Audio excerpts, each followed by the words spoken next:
You know, I've become of the opinion that Mother Nature is just like a white-tailed deer. You know how a white-tailed deer knows exactly when it's hunting season and they disappear? Yeah, well, I think Mother Nature knows exactly when it's harvest season. On our third day of harvesting here, we've had 2 mornings with extremely dense fog, and then the one morning where we got an early start, we got rained out. It's going to be a long harvest if it keeps this up.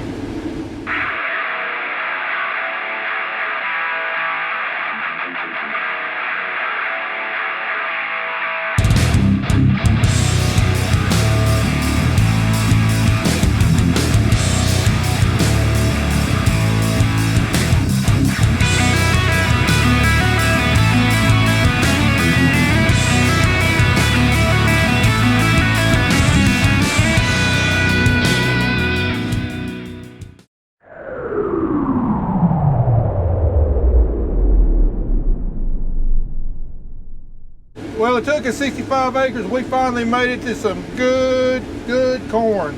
This bottom down here on the home place where I did my first yield check on the crop tour video is not disappointing. It's doing anywhere from 180 to 230 all the way down through here. Oh, what might have been if we just gotten 1 or 2 decent rains there in June. It sure is nice to be able to just go up once and then halfway back and have it being full. So it is day 3, which feels like day 47. We got rained out yesterday, and then there was a heavy fog this morning. Had to get a lot done at the house, and then Carter called and his glasses broke, so I had to bring him glasses. I'm finally down at the field. There's really nothing for me to do other than to walk around this truck 47 times and check for stuff. Worst yields ever. So instead of driving, I'm doing a lot of sitting. When I am not sitting, I'm hauling to the bins, and then it takes 15 to 20 minutes, sometimes longer, to test the truck for alpha toxin. We have to test every single truck that comes in, so that's just longer. For me right now, since all the corn is around the house, I'm waiting on them. I guess that's a good thing. If not, and I mean, in a good year we wouldn't have to be testing for this, so because in a bad year we are testing it, so that way when we claim insurance they cannot say we didn't test for it and there's no alpha toxin in our bins. So there really isn't much for me to report other than I'm constantly waiting, going to the bins, testing for alpha toxin, having to put the corn in the bins. This is a job I haven't done in 7 years full time. I am a lot older than I was back then, and my body is not up to the challenge like I thought it would be. It's day 3 and I'm miserable, so I've been going to physical therapy for about a month to fix my back. It is not working. May have to have surgery. So I am doing my best out here physically as I possibly can and trying to keep a smile on my face. For the past year, we've been dealing with some turmoil in our personal life, which has taken a toll on our mental health, which can, take a toll on your physical health. And then with all that, it can flow over into your professional health, which some days it does and some days it doesn't. With that being said, I know that most of the viewers on this channel, actually I think about 97%, are male, and they have made some comments over the past year or so about how I'm always angry, or what's wrong with her, she's always goofy, does she take her job seriously, does she know what she's doing? You can't handle the truth! Yes, all of those. I do know what I'm doing. I take this lifestyle very seriously, but there's a lot on my plate, and I've been trying to help my physical so that my mental is better. We all know if you don't have a good physical health, your mental health is affected. I've done the best I could over the past couple of months. It's not helping, but I'm doing my best. I know opinions are like buttholes, everyone has them, some are a little more dirtier than others, but please just take my advice when I say, if you have nothing nice to say, don't say anything at all. We are struggling. We're struggling to get this horrible crop out. or struggling with some personal issues that are going on at home, which I know a lot of us are having personal issues at home. It's been a horrible year. I really feel like the devil is out here just having a party. So some days are better than others. We're trying to be positive, but guess what? Some days just suck. So please, if you have nothing nice to say, just keep it to yourself. Or if you want to go say it somewhere else on another platform, by all means, please go over there. But just know where I'm coming from. I have 2 adult children. I have a 14-year-old who's going through hell right now at school. We have this farm, and we have a lot of personal stuff going on at home with our families. So just remember, we're just like you. When cameras aren't rolling, we have problems like everyone else, and some days we have good days, some days we have bad days. Right now, it ain't looking so good with 65 bushels an acre, but I'm gonna look on the positive side that, hey, the sun's out today, and I'm gonna go sit in this truck and read a book. So, here comes Nate. Maybe I'll be able to actually get moving now. Well, all it took was a 14-acre bottom to really pull the average on this farm up, all the way up to 90 bushels an acre. However, we still got another hill on the other side of these trees, so it'll come back down, but it goes to show if we just had just a little bit more moisture this year, things could have been a lot different with this corn crop. This Pioneer 1464 is a fantastic high yielding variety when it's got what it needs. So maybe if we're lucky, by the time we get done with that hill, we'll have above a 70 bushel per acre average for this farm, which is definitely above my expectations. Oh, and in other news, Kelly just went back to the shop to unload the first truck, and she said it smells like propane really bad there around the shop. If it ain't one thing, it's another.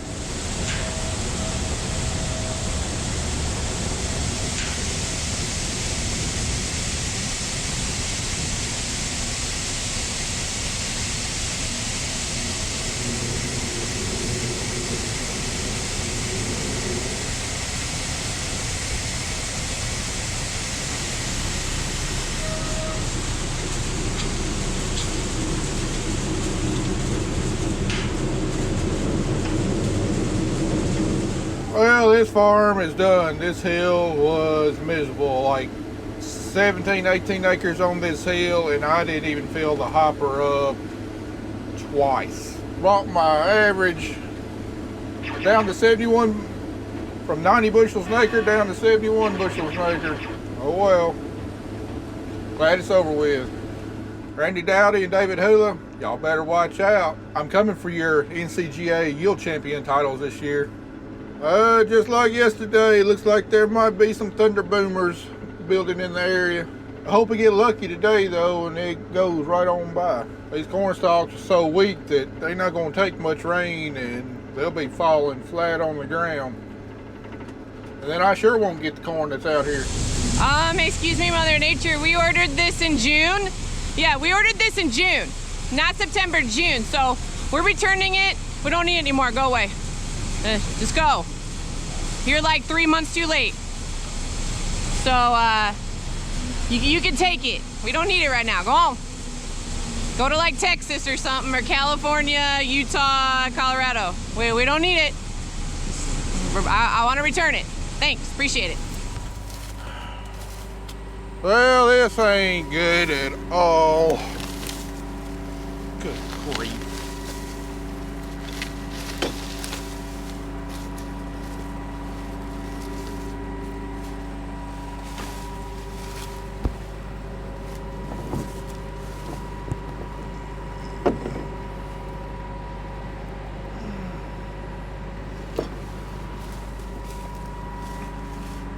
Freaking fantastic. Guessing there's a branch falling down or something that hung that snout and bent it all the way around. Bad thing about a big header, it's so far away from the cab, and late afternoon and dusty, you just can't see out here. Oh well, go to the service truck and see what I can do. All right, well, I got the piece off. I got this halfway straightened out now. The hardest part's gonna be this bracket, getting it bent back.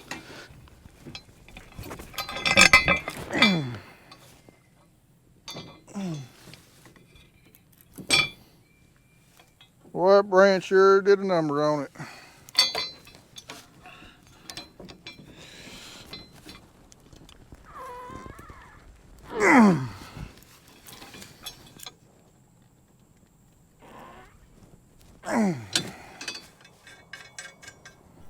Well, not 100%, but better than it was. Let's see if that snout lays down on there straight.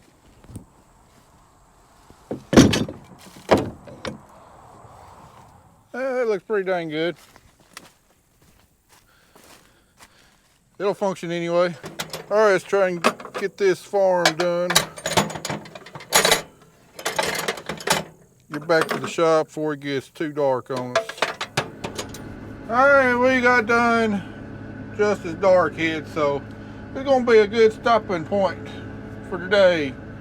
We're right here by the shop, so take this on into the shop where it'll be easy to service in the morning, and then hopefully we'll have a good long day tomorrow. No rain, no fog, hopefully.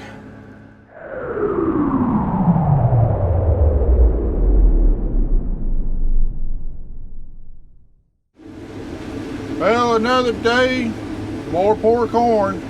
Although this ain't doing as bad as the other farms, it's actually doing a little bit better. It's up there probably averaging around 85 to 90. It looks a whole lot worse than what it is. This farm's always been plumb terrible for morning glories when we have corn, especially when you get into some wet spots like this right here. Now these ain't doing worth a flip, but overall the farm's doing pretty good. Although running all these morning glories through the head, it's causing me to have a little bit more rotor loss than what I want in these spots like this. Even though I got round bar concaves in the combine to try and mitigate that, we still, all that green material still tends to carry some corn kernels out the back. It's some of the worst looking corn we got, but you know, surprisingly, it's doing all right. And it missed the rains that we got at home. So anyway, we got about another 40 acres on this farm. Let's see what she'll do. I think Nate's getting the hang of the grain cart finally. So let's get out of the truck and just, you know, climb down stuff. And I left my bucket in the shop. Okay, so let's go get the bucket. All right, so I got my bucket. We're gonna go get a sample from up there. More climbing.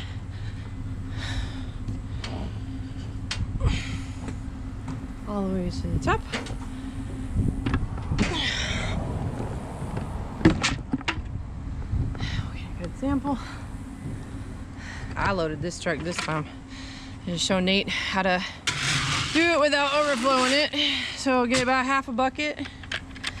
And then we're gonna go back down. This awesome freaking ladder. Phew. This is really helping my back every day, isn't it? It's awesome.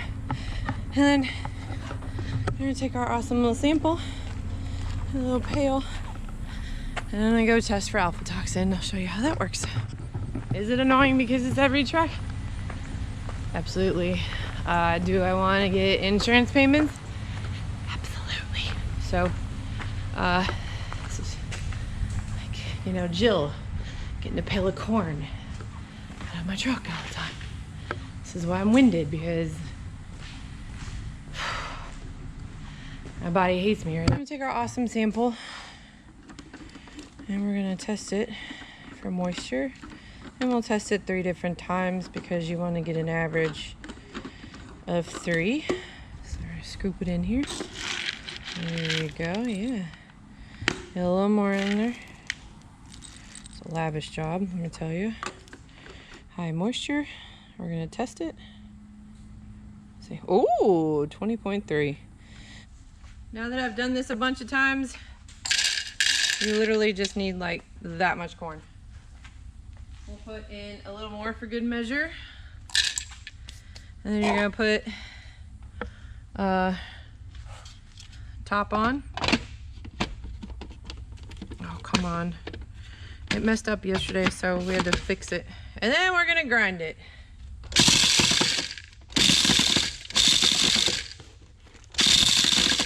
All right, I think we're done now. Oh yeah, that's beautiful. Take that out. See, we want it real fine. It's the best it's gonna get. So now over to weigh it and test it. We're just gonna slowly weigh out 10 grams. Just a little bit. Bam, 10 grams. So at 10 grams, next we're gonna add our solution, which I'm gonna put gloves on for, and then I'm gonna shake it up for a minute.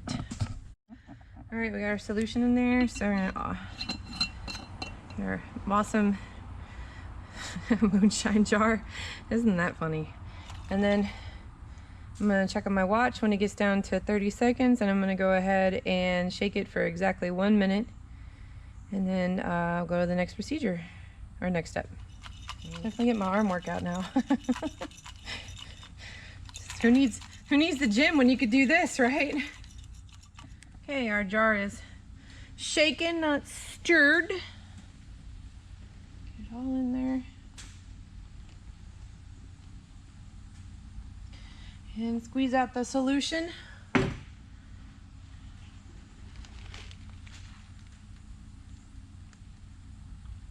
Like that. Put it back in that jar so we can get rid of that properly. And get my glove off. And then this is what we'll test it from in this awesome little pipette. It's like paying chemistry back in the day. I'm gonna put that to the side in case we have to test it again. Now we're gonna get our awesome little test strip that tells you if you are positive or negative. See if my corn has the vid. And we're gonna put it in there just like that. And then we're gonna wait 5 minutes, and then we'll come back and check it. So what I've been doing is every single truck is now labeled with the farm number on it. So each farm has its own label, its truck, and the test strip inside the bag. There it is, there's that one. And so all of our trucks with the dates and the tests are on there, so no discrepancies. Well, lady and gentlemen, I think we are negative and we are ready to dump a truck. We got 2 lines. I think we're good to go. So I'm gonna go get this truck dumped.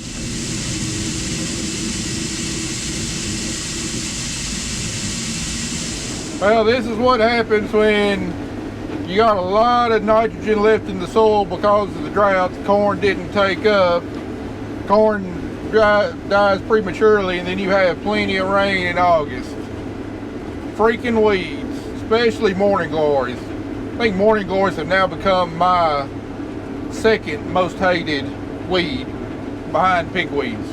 It's done cut my ground speed down to about 1/3 what it should be. It's already pushed 3 of my snouts up too, out of the locks.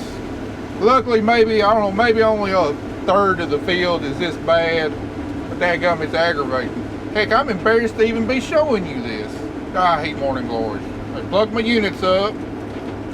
Well, I got one plugged up right there. I should have just come in here and sprayed this with Gramoxone before we ever harvested. Sure would have made this harvest process a lot easier. Come on, get out of there. Push on through there, come on. There we go. It's going to be a long afternoon working through all this.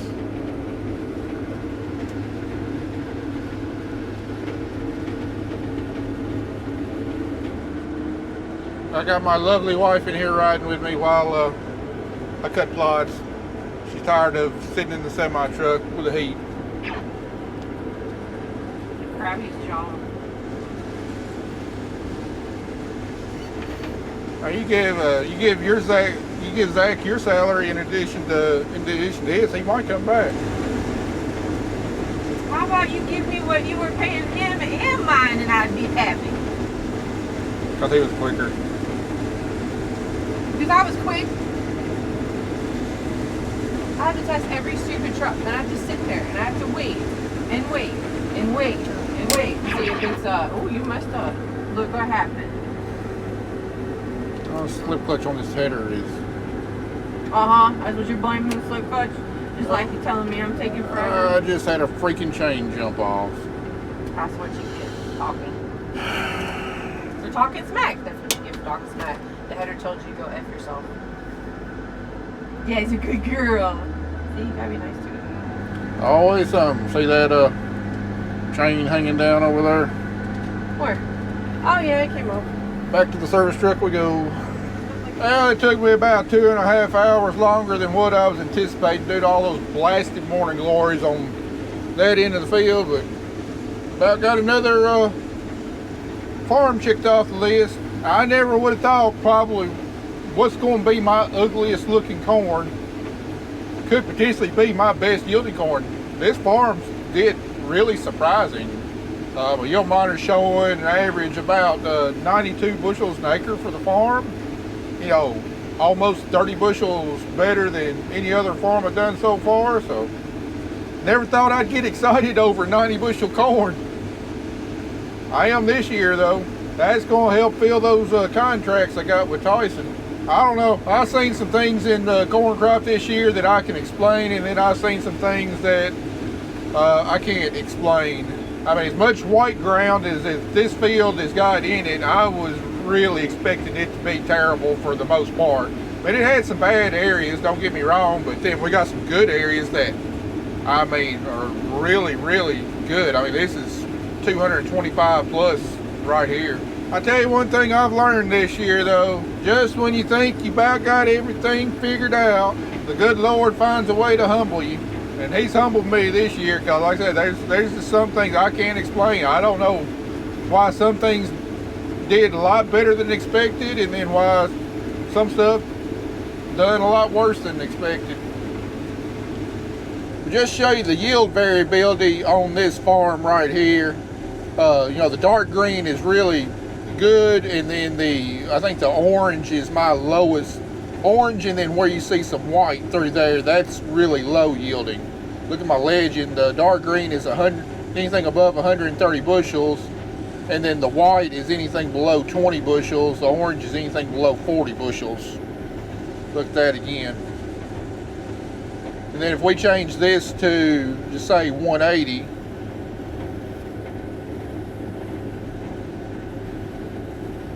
or 190, see we got some spots over there that's, you know, 190 plus throughout the field. So that just kind of shows you what might have been if we gotten maybe one more rain. You know, if we gotten an inch of rain at the critical time when the plant was determining whether to put an ear out or not, you know, it could have been a totally different story this year. Now, while we do have a yield loss from lack of kernel size and aborted kernels and tip back on the ears, by far our biggest yield restriction this year has been plants just not putting on an ear, and that just comes back to being dry and extremely hot, you know, right there at VT tasseling. You know, the plants either did put the ear out or they aborted the ear. You know, if you can get the plant to actually put an ear on, you've at least got a chance of making some grain and putting something in the grain tank. However, if you don't get that ear put out, then you stand no chance at putting corn in the tank. Well, we just about got this farm wrapped up. We're going to get moved on over to Pete's farm this afternoon, see if we can make just a little dent in it before we get the combine blowed off and head on home tonight. What's your scale reading? 48,760. Ooh, 874 bushels. That's a load there. Well, it is a J&M 875. I guess they got it numbered right. Although if that corn was weighing what it normally would, that'd be over 875 bushels.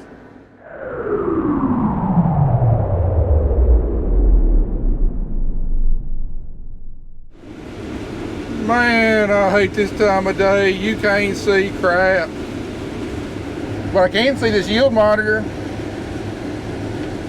Woo! Look at there. 3,500 bushels per hour. 250 bushel yield. Oh, 257. That's what I'm talking about. No, this entire farm is not going to be like this. In fact, there's going to be a ton of poor spots on this farm because this is an old cattle pasture farm because it's our third crop we put on it. So the soil health on this, I mean, should be really high because it had cattle and grass growing on it for years. But that right there was down in a little bottom. So, but overall, even though this farm receives some of the least amount of rain the whole year long, because the soil health is so good on it, that it wouldn't surprise me if this farm does better than what that back closer to home did that actually caught another rain that this didn't get. All right, so our yields done dropped down to 80 here, 75, steadily going down as we go up the hill. But overall, you know, if this farm could average, you know, 70 to 80 bushels per acre, I'm gonna be pretty dang pleased with that for this year. Won't know until we get it done though. But we're probably gonna try and get this load cut and blow off the combine, get her ready to go tomorrow. And I'll bring you back here when we're back up and running.